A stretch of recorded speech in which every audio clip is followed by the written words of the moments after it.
Tadinya saya tuh nggak berminat review HP ini karena tuh saya menemukan banyak sekali kesamaan HP ini dengan HP mereka sebelumnya, yaitu si Realme X2 Pro. Ditambah lagi, jujur, dia tuh masuk kategori mahal. Tapi saya ingin share beberapa fakta penting yang mungkin sobat harus tahu sebelum beli HP ini. You and me stuck on the ocean now, nothing but waves in this feeling in.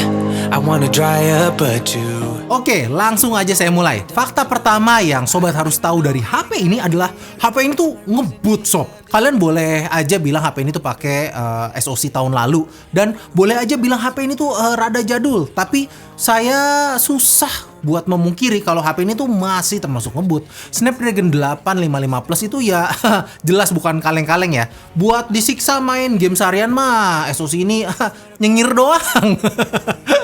Dibandingkan sama Snapdragon 865 memang agak kalah jauh ya benchmarknya. Tapi kalau dibandingin sama Snapdragon seri 7, ya ngebutan ini sob. 8 juta dapat performa flagship. Jelas HP ini tuh bisa jadi salah satu pilihan selain Samsung Galaxy S20 Lite.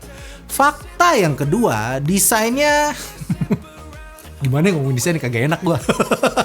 Jika desain adalah pertimbangan sobat dalam membeli HP ini, ya jelas saya sulit merekomendasikan HP ini buat dibeli karena desain Realme ini tuh beneran apa ya, monoton gitu.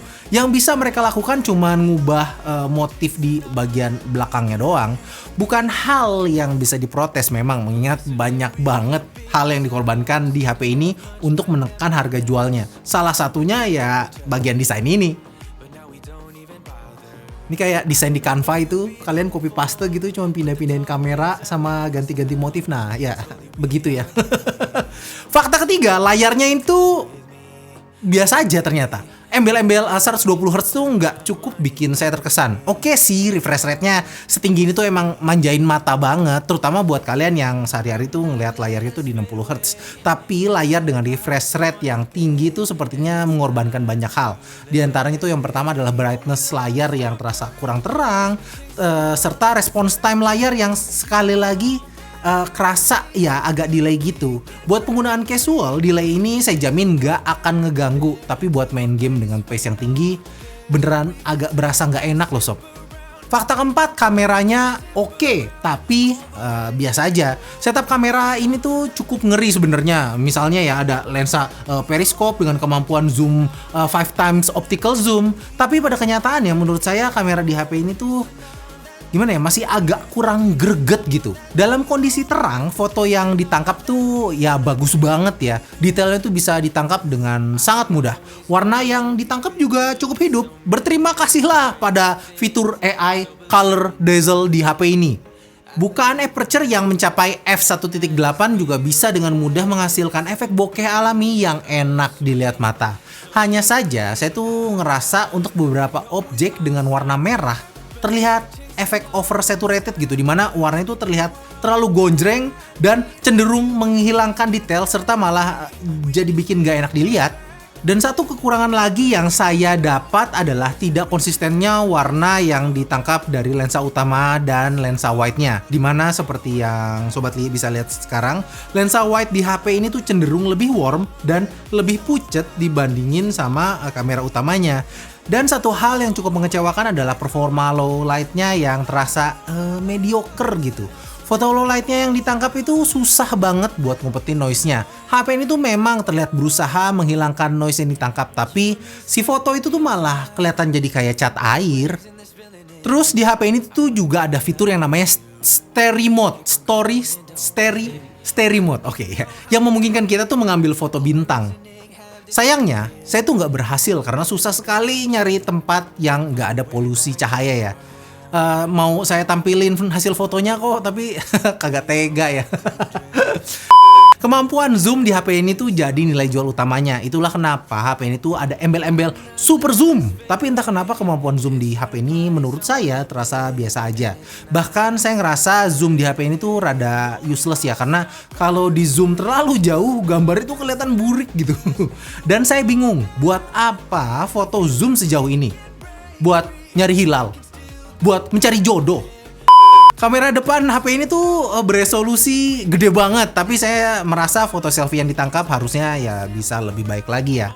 Foto yang ditangkap tuh sering banget overexpose. Terus fotonya juga terasa kurang detail gitu. Karena kalau diperhatikan kadang tuh masih agak blurry gitu. Dibandingkan dengan foto selfie iPhone SE yang cuma 7 megapiksel, kualitas selfie di HP ini tuh kerasa nggak lebih bagus. HP ini bisa merekam video hingga resolusi 4K di 60 frame per second. Hasil perekamannya juga sebenarnya cukup bagus ya. Hanya saja kalau sobat perhatiin 4K di HP ini tuh nggak begitu tajam gitu. Stabilizer di HP ini juga bekerja cukup baik. Untuk pergerakan yang nggak terlalu banyak dia tuh akan terlihat cukup smooth. Tapi kalau goncangannya mulai banyak itu seperti yang sobat lihat sekarang, videonya tuh akan kerasa blurry dan hilang fokus gitu. Nggak bagus sih hitungannya untuk sebuah video dengan frame rate 60 fps. Kemudian fakta kelima, untuk harga 8 jutaan, speaker di HP ini tuh terlalu biasa aja gitu. Kita tuh nggak nemu setup dual speaker di HP ini. Satu-satunya suara yang keluar dari HP ini adalah bagian grill di bawah ya. Banyak HP dengan setup single speaker yang punya kualitas yang tetap nyaring. Hanya saja di HP ini kualitas suaranya tuh cukup memprihatinkan gitu, cukup bikin kuping sakit. Frekuensi low di speaker HP ini tuh beneran nggak kedengeran sob. Jadi suara bass yang harusnya duk duk duk duk di HP ini tuh kedengeran kayak dung dung dung dung. Jelek banget dah. Fakta keenam, haptic feedback di HP ini tuh flagship banget. Enak. Kenapa saya bilang flagship banget? Karena haptic feedback yang kayak begini tuh cuma bisa kita dapetin di HP-HP mahal ya, kayak seri S-nya Samsung ataupun iPhone. Haptic feedbacknya itu halus banget sob, beda banget sama HP-HP Redmi yang kalau kita ngetik tuh kayak suara kayak bikin jempol tuh kayak kesemutan gitu saking kenceng getarannya. Fakta ketujuh, untuk sebuah flagship HP ini tuh baterainya awet sob. Penggunaan casual seharian ala saya tuh dia tuh bisa dapat screen on time hingga 11 jam. Itu pun baterainya tuh masih sisa 19%. Selain baterainya awet, ngecas HP ini juga cukup menyenangkan karena dia tuh udah mendukung fast charging 30 watt yang bisa ngecas sampai penuh hanya dalam waktu 1 jam aja. 1 jam saja. Siapa sih? Itu pun tak mungkin. Siapa? Tak mungkin lagi. Stop nih. Gak tahu, gak hafal.